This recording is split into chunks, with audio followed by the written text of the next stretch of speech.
बिहार में बेरोजगारी और पलायन ये यहाँ के लोगों के नजरिए से सबसे बड़ी समस्या है। ज्यादातर गांव पंचायत में 50 से 60% तक जो युवा है वो गांव में रह ही नहीं रहा है। वो चाहे पढ़ाई के लिए या रोजी रोजगार मजदूरी के लिए गांव छोड़कर चला गया है।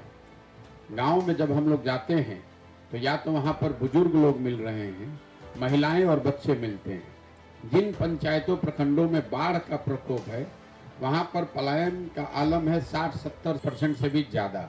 दूसरी बात जो हम लोग को समझ में आती है कि बेरोजगारी और पलायन सिर्फ गरीबों की समस्या है, तो मैं आपको ये बता सकता हूं कि नहीं, समाज का कोई ऐसा वर्ग नहीं है जो बेरोजगारी और पलायन से जूझ नहीं रहा है। जो समाज में मध्यम वर्गीय या आर्थिक तौर पे सुदृढ़ लोग हैं उनको भी पलायन का दंश उतना ही है जितना गरीब लोगों को है। जो समाज में मध्यम वर्गीय परिवार है या अच्छे आर्थिक रूप से सुदृढ़ लोग हैं उनको भी अपने बच्चों को पढ़ाने के लिए और नौकरी के लिए बाहर ही भेजना है। गरीब आदमी मजबूरी में मजदूरी करने जा रहा है, लेकिन जो आर्थिक तौर पे सुदृढ़ लोग हैं उनको भी अपने बच्चों के साथ परिवार के साथ रहने का सुख नहीं है। तो पलायन की जो समस्या है इसने बिहार में परिवार की परिकल्पना को ही करीब करीब खत्म कर दिया है। किसी भी गांव में आप जाइएगा तो शायद ही कोई ऐसा घर मिलता है जहां माँ बाप, पति पत्नी, बाल बच्चे साथ में रह रहे हों। तो यहाँ ज्यादातर परिवार ऐसे ही हैं जिनके पुरुष परिवार के साथ घर में रहते ही नहीं है।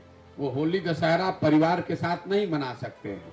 कोई छठ में, दिवाली में, परिवार में शादी पड़ने पर कोई आया तो आया, साल में 10 दिन 15 दिन ही लोग परिवार की तरह रहते हैं। बाकी समय परिवार का जो पुरुष है वो रोजी रोजगार के लिए बाहर ही रह रहा है। यही हाल करीब करीब बेरोजगारी का है। बेरोजगारी सिर्फ गरीब लोगों के लिए समस्या नहीं है। जो यहाँ किसान है, जो व्यापारी है, जो कुछ धंधा पानी भी कर रहा है, वो सब की चिंता अपने बच्चों के रोजगार के लिए है। दूसरी बात, गांव देहात में हम लोग कहते हैं कि लोग यहाँ काम नहीं करता है, बाहर जाके काम करता है। उसका अगर आप आर्थिक पहलू देखिएगा तो जितने लोग अभी तक हम लोग से मिले हैं 80% से ज्यादा लोग ये बताते हैं कि बाहर जाकर वो 12,000 से 15,000 रुपया औसतन कमा रहे हैं। ऐसा नहीं है कि बाहर जाके वो कोई 40-50 हजार रुपया कमा रहे हैं। और घर पर लोग 6 से 8 हजार रुपया प्रति माह ही भेज पाते हैं। तो कुल मिला जुलाकर बेरोजगारी और पलायन ऐसी समस्या है, आप किसी से बात कीजिए तो इससे त्रस्त है।